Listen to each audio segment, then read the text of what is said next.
नमस्कार प्यारे साथियों, एक बार फिर से स्वागत है आपका अपने ऑनलाइन प्लेटफॉर्म पर। जैसा कि पिछली वीडियो में हम लोग ने गांधी जी और प्रमुख नेताओं के बारे में डिस्कशन किया था, इसी क्रम में आगे बढ़ते हुए आज हम लोग क्रांतिकारी आंदोलन और उग्र राष्ट्रवाद के उदय पर चर्चा करेंगे। अच्छा, राष्ट्रीयता का उदय का कारण, राष्ट्रीयता का मतलब क्या होता है, राष्ट्रवाद का मतलब क्या होता है?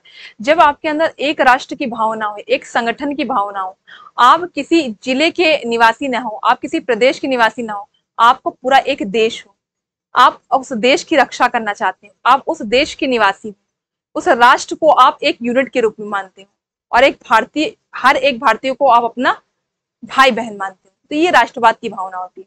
क्या था कि भारत में स्टार्टिंग से आप देखिए क्षेत्रीय राजवंश थे, तो हर क्षेत्र का अपने नवाब होते थे, हर क्षेत्र के अपने शासक होते थे, तो क्षेत्रीयता भारत में पहले से ही अधिक रही, एंशियंट टाइम से। ये आप देखिए कि बहुत सारे महाजनपद रहे हैं या बहुत सारे प्रदेश रहे हैं, सबके अपने अपने राजा रहे हैं, तो अपने क्षेत्र विशेष को लेकर सबकी क्या थी, लॉयलिटी थी। एक राष्ट्र का उदय या एक राष्ट्र की भावना बहुत अधिक नहीं थी। धीरे धीरे इसी क्रम में जब हम लोग आगे बढ़े तो धीरे धीरे लोगों के अंदर राष्ट्र की भावना जागृत होना शुरू की। भारत को जब उपनिवेश बनाया ब्रिटेन ने, तो क्या किया, वो हर गोलकुंडा के राजा के साथ अलग बॉन्ड कर रहा, बंगाल के राजा के साथ या बंगाल के नवाब के साथ अलग बॉन्ड करा, बिहार के साथ अलग, ऐसे से उन्होंने क्या किया, लोगों को टुकड़ों में तोड़ा। अब यही राष्ट्रवाद ने या हमारे नेता में, जिसमें आपने पाल और इनका नाम सुना होगा, बाल गंगाधर तिलक, लाला लाजपत राय और विपिन चंद्र पाल, तो इन लोगों ने, ये हमारे जो नेताएं हैं, नेता रहे हैं, जैसे गांधी जी हो गए, हमारे सुभाष चंद्र बोस हो गए, मदन मोहन मालवीय हो गए, तो इस टाइप के लोगों ने क्या किया, इनके अंदर राष्ट्रवाद की भावना जगाई भारत के अंदर कि अगर आप क्षेत्रीयता में अगर मैनेज करते रहेंगे तो भारत, अभी तो उपनिवेश है ये, धीरे धीरे उसकी जो बची संपदा है वो भी ब्रिटेन क्या कर लेगा, हड़प लेगा। तो राष्ट्रवाद का उदय का, राष्ट्रवाद का मतलब है एक राष्ट्र की भावना, एक यूनिट की भावना, ठीक है। भारत में राष्ट्रवाद उदय हुआ, ठीक है, और बहुत सारे क्या हुए। अब उसी क्रम में क्रांतिकारी आंदोलन है, क्रांतिकारी आंदोलन के केंद्र कौन कौन से रहे, जैसे महाराष्ट्र में हुआ है, महाराष्ट्र केंद्र है, बंगाल में हुआ है, ठीक है, पंजाब में हुआ है, ये केंद्र बिंदु रहे हैं हमारे क्या, क्रांतिकारी आंदोलन की। और उग्र राष्ट्रवाद का उदय का मतलब होता है जब व्यक्ति क्या हो जाए, बहुत ज्यादा उग्र हो जाए अपने देश के प्रति, क्योंकि उसको लिबरल होने पर क्या मिल रही, आजादी मिल नहीं रही। क्रांतिकारी आंदोलन ना केवल भारत में बल्कि भारत के बाहर आपने देखा होगा, अमेरिका, कनाडा, जापान और फ्रांस में भी उदय हुआ। तो धीरे धीरे करके एक एक करके इसको हम लोग पढ़ेंगे। सबसे पहले है वीडी सावरकर द्वारा 1899 में मित्र मेला की को स्टैब्लिश किया, जो कि 1904 में एक गुप्त सभा अभिनव भारत में परिवर्तित हो गई। जो मित्र मेला है वही अभिनव भारत है। 1897 में चापेकर बंधु ने पूना के प्ले कमेटी के अध्यक्ष लैंड एंड लेफ्टिनेंट की हत्या कर दी, ठीक है, क्योंकि वो सही से काम नहीं कर रहे थे।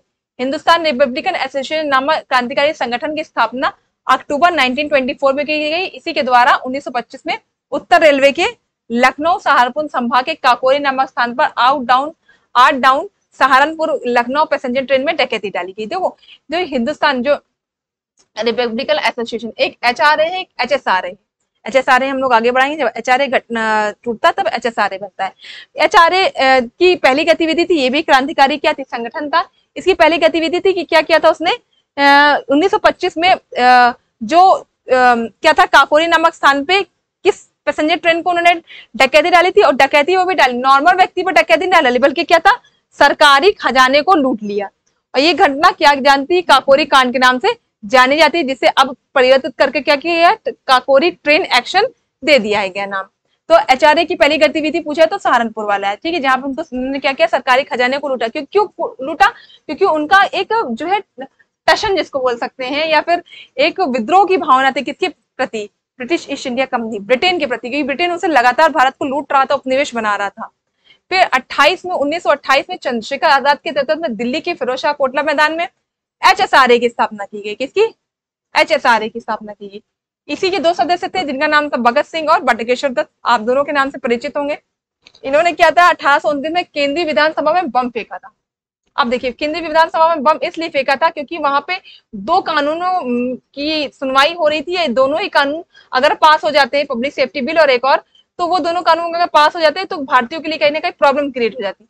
इसलिए उन्होंने क्या किया, बहरों को सुनाने के लिए, ऐसे करके एक कॉन्सेप्ट उन्होंने दिया था कि बहरों को सुनाने के लिए आवाज की आवश्यकता थी, इसलिए उन्होंने बम फेंका। इसके दंड स्वरूप 23 मार्च 1931 में भगत सिंह, राजगुरु सबसे कम उनसे उन्हें क्या कह दी गई, फांसी। किसको किसको फांसी दी गई 23 मार्च को? इसी वजह से, क्योंकि उन्होंने क्या था, केंद्रीय विधानसभा में बम फेंका। भगत सिंह, राजगुरु और सुखदेव को फांसी दे दी गई। और कहाँ कहाँ क्रांतिकारी गतिविधियां हो रही है? सूर्य सेन ने बंगाल में इंडियन रिपब्लिकन आर्मी की स्थापना की और तो उनको मास्टर दा कहते थे। उन्होंने चटगांव शस्त्रागार धावे को इन्हीं के नेतृत्व में आयोजित किया। चटगांव में शस्त्रागार, जहाँ पे सारे बम या चीजें रखी रहती थी, बम्स रखे जाते थे, उन पर अधिकार करने के लिए उन्होंने ये शस्त्रागार पर हमला किया। एक लाहौर षड्यंत्र केस में जो जतिन साहब थे, तो जतिन दास ने 63 दिन की भूख हड़ताल के बाद 13 सितंबर 1929 में क्या हो गई? मृत्यु के, जिसके अंदर निष्क्रिय विरोध के सिद्धांत का प्रतिबंध अरविंद घोष ने अपनी पुस्तक वंदे मातरम में किया। जतिन दास ने भी भूख हड़ताल की। लाहौर षड्यंत्र केस के तहत इन्हें अंदर डाला गया था। उनको जो है क्या मिला था? कारावास मिला था। उन्होंने अंदर रह के ही क्या की? भूख हड़ताल की, जिससे कि क्या की, भारत में जो भी असंतोष की लहर दौड़ रही है ब्रिटेन के प्रति, ब्रिटेन सही हो जाए, लेकिन ऐसा कुछ नहीं हुआ। 1905 में लंदन में श्यामजी कृष्ण वर्मा ने इंडियन होम रूल सोसाइटी की स्थापना की, जिसे इंडिया हाउस नाम से जाना जाता है। अब देखिए, लंदन में इंडियन होम रूल सोसाइटी, जिसे किसे इंडिया हाउस नाम से जाना जाता है, इसकी भी स्थापना की। अब देखिए, ये है भारत के बाहर। मैंने कहा ना, भारत के बाहर भी कुछ गतिविधियां हो रही हैं जिसने भारत के क्रांतिकारी आंदोलन को क्या किया? सपोर्ट किया है। कामटा मारू जो प्रकरण हुआ है, वो कनाडा की यात्रा पर निकला हुआ एक जलपोत था, जिसे प्रथम विश्व युद्ध के दौरान भगत के गुरदीप सिंह ने किराए पर लेकर उसमें 376 यात्रियों को बैठाकर कहाँ पहुंचाना था? कनाडा के वैंकूवर की ओर प्रस्थान किया था। लेकिन यहाँ पर प्रवेश की अनुमति नहीं प्राप्त हुई, जिस कारण विरोध और संघर्ष हुआ और इसी से कोई कामटा मारू प्रकरण कहते। इसमें क्या था? एक जलपोत था जिसको कहाँ उतारना था? कनाडा में, लेकिन वहां की सरकार ने उन्हें उतरने नहीं दिया। इस वजह से एक विद्रोह हुआ था, दैट इज कॉल्ड कामटा मारू प्रकरण। और देखिए, प्रथम चरण, 2 चरण हुआ है क्रांतिकारी राष्ट्रवाद का, प्रथम चरण और द्वितीय चरण। तो प्रथम चरण में क्या क्या स्थितियां हुई है देखिए। प्रथम चरण की बात करें तो महाराष्ट्र में क्रांतिकारी आंदोलन हुआ है। ठीक है, क्रांतिकारी राष्ट्रवादियों का सबसे बड़ा केंद्र महाराष्ट्र था। क्या था? महाराष्ट्र। 1893 में गणपति त्योहार, 1895 शिवाजी महोत्सव, मैंने आपको बताया था अभी तिलक का, जिसमें महाराष्ट्र के लोगों में क्या थी? राष्ट्रीय भावना जगाई। मैंने बताया ना कि इनके अंदर उत्साह लाना, जिससे कि वो हमारे जो आंदोलन है, राष्ट्रीय आंदोलन पर सक्रिय भागीदारी अदा कर सके, चलाया गया। ये एक कहीं ना कहीं जो तिलक के द्वारा जो आंदोलन दोनों शुरू किए गए थे, या जो ये महोत्सव शुरू किए थे, इसने कहीं ना कहीं राष्ट्रवाद को बूस्ट किया। और 1987 में पूना के कमिश्नर रेड और उनके साथी आयस्टर का चापेकर बंधुओं ने हत्या कर दी।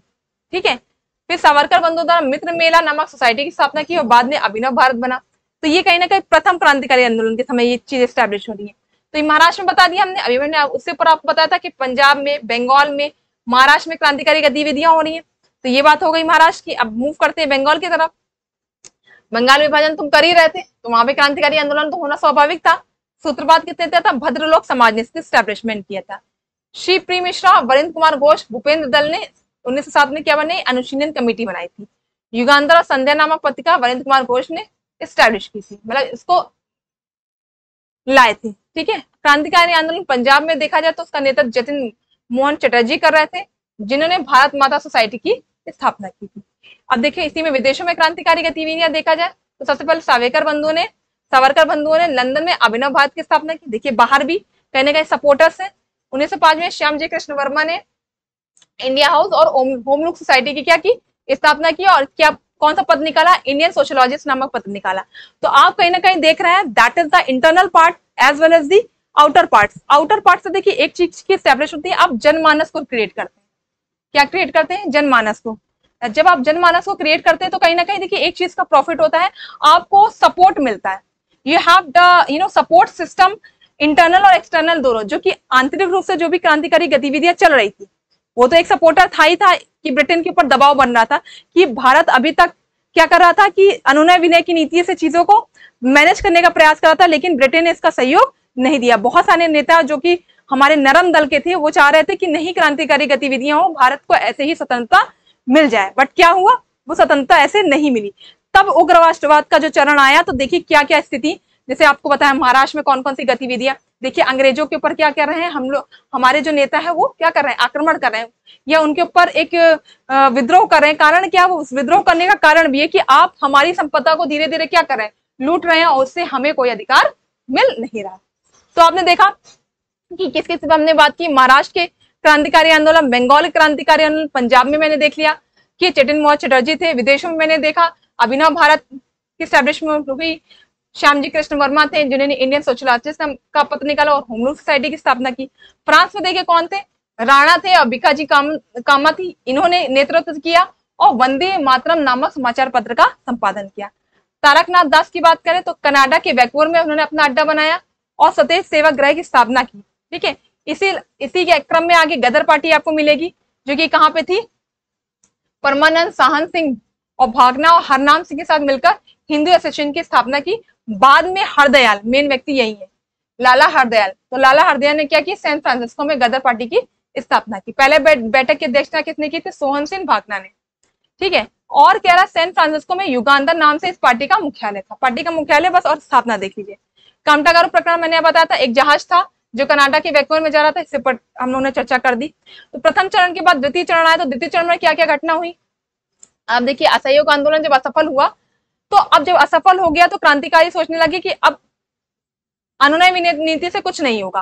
फिर सेकंड जो है क्रांतिकारी आंदोलन शुरू हुआ और देखिए आप कानपुर में सम्मेलन हुआ और भारतीय गणतंत्र समिति सेना की स्थापना की गई। काकोरी कांड, जिसे काकोरी ट्रेन एक्शन भी कहते हैं, ये नया नाम अभी हाल ही में दिया गया है 1925 में। मैंने बताया अभी उसके ऊपर कि सहारनपुर लखनऊ लाइन में जो भी सरकारी खजाना है उसको लेटने का प्रयास किया गया। ठीक है, इसे ही हम लोग क्या कहते हैं, काकोरी षड्यंत्र केस कहते हैं। कौन कौन शामिल था इसमें, राम प्रसाद बिस्मिल थे, अशफाक उल्ला थे और रोशनलाल सहित 4 लोगों को इसमें फांसी दे दी गई। उसके बाद ही देखिए जब उनको फांसी दी गई तो एचआरआर टूट गया, उसके बाद एचएसआरए की स्थापना की गई। मतलब ये लोग मानेंगे नहीं जब तक हमें क्या मिलेगी, सही सहानुभूति उनकी तरफ से नहीं मिलेगी, हम आगे बढ़ते रहेंगे। भगवती चरण वोरा ने देव फिलोसफी ऑफ बम भी लिखा।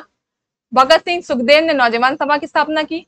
चटगांव में वही आर्य ने, सूर्य सेन ने क्या किया था, चटगांव में जो सरकारी शस्त्रागार है वहां पे हमला किया था। और धीरे धीरे देखते हैं क्या क्रांतिकारी गतिविधियां हुई हैं। साइमन कमीशन का विरोध हुआ, जिसमें मैंने बताया था किसको जो साइमन कमीशन है उसका विरोध करते हुए किसको, लाला लाजपत राय को क्या मृत्यु हो गई थी जब उनको लाठीचार्ज हुआ था। पुलिस ने बर्बर लाठीचार्ज करना, आकस्मिक परिवर्तन आया, पंजाब के महान नेता की मृत्यु हो गई। इन्हीं का बदला लेने के लिए भगत सिंह, चंद्रशेखर आजाद, राजगुरु ने लाहौर सहायक पुलिस कप्तान की हत्या की थी।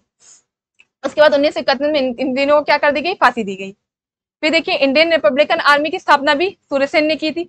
इसी क्रम में आगे आप देखिए प्रमुख सरकारी संगठन है, जो अब इसका स्क्रीनशॉट ले लीजिए, इसको अच्छे से एक बार देख लीजिएगा, कब स्थापना हुई, किसने करी, बस इतना देख लीजिएगा कि संगठन कौन से, वर्ष कौन है और नेतृत्व किसने किया। इसको एक बार अच्छे से स्क्रीनशॉट लेके पढ़ लीजिएगा, इसमें बहुत कुछ पढ़ाने की जरूरत नहीं। ठीक है, इसी क्रम में हम लोग बस इतना देख लेते हैं और कि और क्या क्या गतिविधियां हुई। 1908 में अनंत लक्ष्मण कंचने ने नासिक जिला मजिस्ट्रेट जैक्सन की हत्या करी।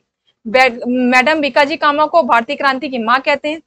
स्टुटगार्ट जर्मनी में भी चीजें हो रही थी, जहां पर द्वितीय अंतर्राष्ट्रीय समाजवादी कांग्रेस सम्मेलन की स्थापना की गई। पहली बार यहाँ पे पीला और लाल कर राष्ट्रीय ध्वज किसने फहराया, कामा जी ने, मैडम कामा ने।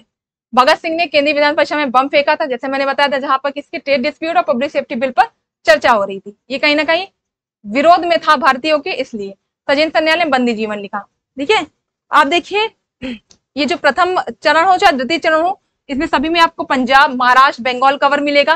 साथ ही साथ आपको क्या मिलेगा, बाहरी जो विदेश है वहां पे कौन कौन से जो है संगठन स्टैब्लिश हो रहे थे, वहां उसका नेतृत्व कौन कर रहा था, ये सब चीजें मिलेंगी। तो आप क्या करिएगा, इसी क्रम में इन्हीं चीजों को पढ़िएगा। इसके बाद नेक्स्ट चैप्टर में हम लोग नेक्स्ट क्लास में चर्चा करेंगे। इसको ये इंपॉर्टेंट इसलिए हो जाता है कि कंफ्यूजन बहुत होता है, कौन से एरिया में कौन कौन था, कब किसको बम फेंका गया, किस पर बम फेंका गया, नेतृत्व कौन कर रहा था। इसलिए इसको 3-4 बार रिवीजन करके पढ़िएगा अच्छे से। ठीक है, इसका नोट्स बनाइएगा। बाकी मॉडर्न की जल्द ही आपको जो है क्वेश्चन प्रोवाइड किए जाएंगे, जिससे कि आप जो है थोड़ा थोड़ा प्रैक्टिस करते हुए साथ में चलिए। इसलिए इसी क्रम में हम लोग नेक्स्ट क्लास में चर्चा करेंगे। तब तक हंसते मुस्कुराते रहिए और पढ़ते रहिए। नमस्कार।